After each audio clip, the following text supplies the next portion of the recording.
It is Thursday, and that means it is time for a News 2 movie review. Today, Manning Franks is taking us into the thriller and mystery. What movie are we talking about today, Manning? Today, everyone, we are talking about a new thriller in theaters called To Catch a Killer. See, that rhymed. Starring Shailene Woodley. Let's go give it an investigation.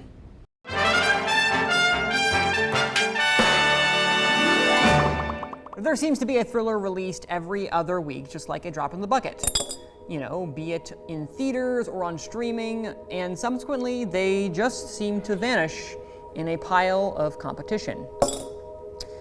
And yet, occasionally, there are a few that will rise to the top of the pile by offering either a staggeringly original vision or a good old-fashioned, engaging story. To Catch a Killer is the latter, although it doesn't get out unscathed. We have an Olympic-class marksman running wild. Every shot found its mark.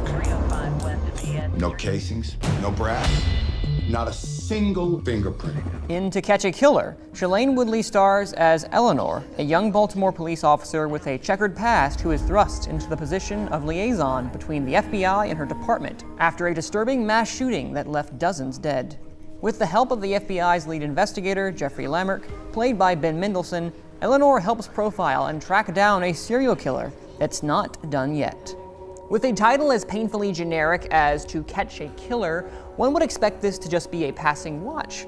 Yet it is the strong filmmaking prowess of director Damien Zifron that makes this film excel. Zifron knows how to use striking imagery to compel the narrative further, with its solid commentary on gun violence, institutional corruption, and societal failings of those suffering with mental illness. It's that confidence behind the camera that makes this film a cut above the rest, but just barely. What really drags down this overstuffed narrative is the tepid juggling of its themes and the underwritten nature of the main characters.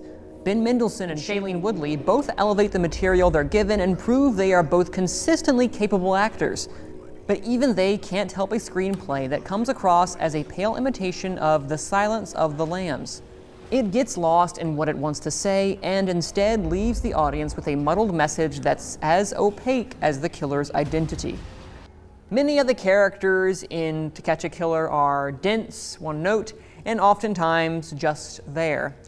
Still, it's a thriller that's positively riveting thanks to its committed cast and a good understanding of how the genre works from a filmmaking perspective.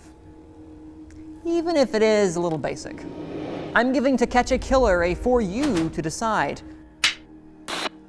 You can watch it only in theaters.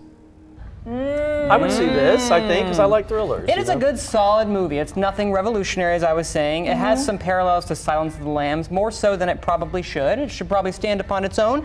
But as a nice trip to the theaters, I think this would be a good outing for about 2 hours. If only it had Anthony Hopkins too. Right. And then I'd be in for sure. He is still kicking and still doing great performances. So like he could totally be in it as a weird cameo, and it's like that would be great. Are you connecting? I don't know. So Is this one of those ones where I have to stand behind my couch and kind of watch it, and then kind of not watch it, and kind of watch it? Okay, yes and no, but only because the suspense builds the entire time. There's no like violent imagery or whatnot. Well, there is, but it's more striking in the sense of the aftermath than it is actually what you actually see. Do you know what I mean? Yeah, so you don't see like the torture or whatever. No, it's not about that.